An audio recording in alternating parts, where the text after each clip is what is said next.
Kite Runner, Chapter 15. 3 hours after my flight landed in the Peshawar, I, I was sitting on a shelved upholstery in the back seat of a smoke-filled taxi cab. My driver, a chain-smoking, sweet little man who introduced himself as Glolam, nonchalantly and rascally, over collision by the tiniest of margin, all without so much as pause in the incessant stream of words spewing from his mouth. Terrible was it. Terrible was is happening in your country, Jar. Afghani people and Pakistani people, they are like brothers, I tell you. Muslim have to help Muslim, so I turned him out, switching to a polite nodding mode. I remembered Passover pretty well from the few months Baba and I spent there in 1981. We were heading west now on Hamrud Road, past the cantonment and its lavish high-wall homes, the bustle of the city blurring past that reminded me of a busier, more crowned version of Kabul I knew, particularly of the Koshet Morga, a chicken bazaar where Hassan and I used to buy shuntel dipped potatoes and cherry water. The streets were clogged with bicycles riders, miling pedestrian and rickshaws, popping blue smoke, all waving through a maze of narrow lanes and alleys. Birder, Berlin Brandons repeat in that blanket stole animal skin lampshades, carpets, embroidered shawl, and copper gods, from row of small, tiny James stalls. The city was bursting with sounds. The shouts of vendors rang in my ears, mingled with the blare of Hindi music, the puttering of rickshaw, and the jingling bells of horse-drawn carts. Rich scents, both pleasant and not so pleasant, different to me through the passenger window, the spicy aroma of pakora and the nahari Baba had loved so much blend with the stink of diesel farms, the strand of broad, garbage, and faces. A little past the red brick building of Pasheo University, we entered an area my garrulous driver referred to as Afghan town. I saw sweet stops and carpet vendors, kebab stalls, kids with their caked hands selling cigarettes, tiny restaurant maps of Afghanistan pointed on their windows, all interlaced with back street agency. Many of your brothers in this area, Jar. They are opening business, but most of them are very poor. He tusked his tongue, and sing it. Anyway, we were getting close now. I thought about the last time I had seen Rahim Kahim in 1981. He had come to say goodbye. The night Baba and I had spent Kabul. I remember Baba and him embarrassing in the foyer, crying softly. When Baba and I arrived to USA, he and Rahim Kahim kept in touch. They would speak for 4 or 5 times a year, and sometimes Baba would pass me to receive. The last time I had spoke to Rahim Khan had been shortly after Baba's death. The news had reached Kabul, and he had called. We had only spoken for a few minutes and lost the connection. The dread pulled up a narrow building as busy corner where two winding streets intersected.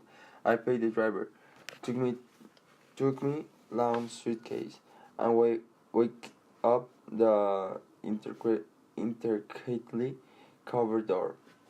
The building had wooden balconies with the open shutters. From many of them, laundry was hanging to dry in the sun. I woke up and creaky stairs to the second floor, down a dim hallway to the last door on the right. Checked the address. Checked the address on the piece of stationery paper in the palm. Knocked. Then a thing made of skin and bones pretending to be Ibrahim Khan opened the door. A creative writing teacher at San Jose State used to say about cliches. Avoid them like the plague. They Then he laughed at his own joke. The class laughed along with him, but I always thought cliches got a bomb rap because often they are dead on. But the aptness of the cliche saying it's overshadowed by the nature of saying a cliche. For example, the elephant in the room. Say, nothing could be more correctly described than initial moment of my reunion with Rahim Khan. We stand there whisper martyrs, see along the wall, across the window, overlooking the noisy street below. Sunlight slanted in and cast a triangular wedge of light onto the Afghan rock of the floor. Two folding chairs rested against one wall, and a small copper samovar sat in the opposite corner. I prepared us tea from it. How did you find me? I asked. It's not difficult to find people in America. I bought a map of the USA and called up information for citizens in Northern California. He said, "It's wonderful, strange to see you as a grown man." I smiled and dropped 3 sugar cups in my tea. He liked his black and bitter. I remembered, Baba, did you get the chance to tell you that I got married 15 years ago? The truth was, by then the cancer in Baba's brain had made him forgetful. Naturally. You are married? To whom? Her name is Soraya Terry. I thought of her back home, wondering about me. I was glad she wasn't alone. Terry? Whose daughter is she? I told him. His eyes bright. His eyes brightening. Oh yes, I remember now. It's General Terry married to Sharif Jan's sister. What was her name? Hamila Jan. Belay, he said, smiling. I knew Sharmin Jan in Kabul a long time ago before he moved to America. He's been working for the INS for years, handled a lot of Afghan cases. Yay, hey, he sighed. Do you answer have children? Nay. Oh, he supplied his tea and didn't ask more. Rahim Khan had always been one of the most interactive people I had ever met. I told him a lot about Papa, his job, the flea market, and how at the end he died happy. I told him about my schooling. My books were published novels to my children now. I smiled at this. I smiled at this. Say he had never had any doubt. I told him I had written short stories in the 11-pound notebook he gave to me, but he didn't remember the notebook. The conversation inevitably turned to Taliban. It is as bad as I heard. I said, "Nay, it's worse, much worse," he said. "They don't let you be human." He pointed a scar above his right eye, cutting a crooked path through his bush eyebrow. I was at soccer game in Ghazi Stadium in 1998. Kabul against Mazar in Sharif. I think, and by the way, the players were allowed to wear shorts. In center exposure, I guess. He gave a tarlac. Anyway, Kabul scored a goal, and the man next to the cheered loudly. Cheered loudly. Suddenly, this young bearded fellow who was partly the ageless 18-year-old at the most by the look of him, he walked up to me and struck me on the forehead with the butt of his Kalashnikov color. Do that again, I'll cut out your throat, you old donkey, he said. Rahim Khan rubbed the scar with a general finger. I was old enough to be his grandfather, and I was sitting there, blood gushing enough to be got gushing down my face, apologizing to that so of a dog.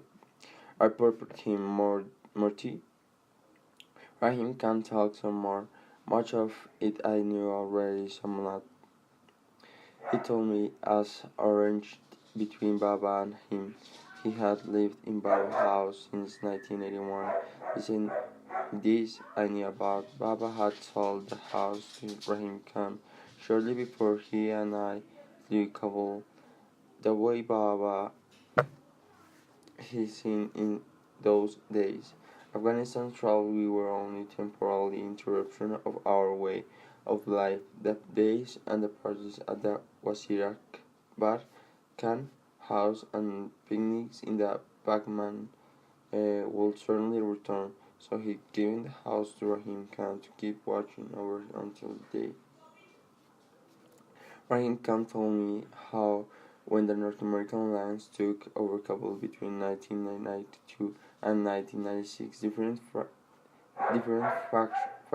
factions claimed different parts of Kabul. You went from the Shah-e-Now section to Parwan to buy a carpet. You risk getting shot by a sniper or getting blown up by a rocket. If you got past all the checkpoints, that was, you practically need a visa to go from one neighborhood to another. So people just stay prayed the next rocket will hit their homes. He told me how people knocked holes in the walls of their homes so they could bypass the dangerous streets and will move down the block from hole to hole. In other parts, people move about in underground tunnels. Why did you leave? I said. Kabul was my home. It still is. He think Kurt remember the street that went from your house to Kishla, the military barracks next to Itakla school. Yes, it was shortcut to school. I remember the day Hassan and I crossed it. A soldier had teased Hassan about his mother. Hassan has cried in the cinema later, and I put an arm around him. When the Taliban rolled in and kicked the audience out of the Kabul, I actually danced on the street. Rahim Khan said, I believe me, I wasn't alone. People were celebrating that shaman at the Desh Masang, greeting the Taliban in the streets, claiming their tanks and posing for pictures with them. People were so tired of constant fighting, tired of rockets, the gunfire, the explosions, tired of watching Balding and his shorts fring on anything that moves. The islands did more damage to Kabul than the Shorawi that destroys your father orphanage. Did you know that? Why? I said. Why would they destroy an orphanage? I remember sitting behind Baba that day they opened up the orphanage.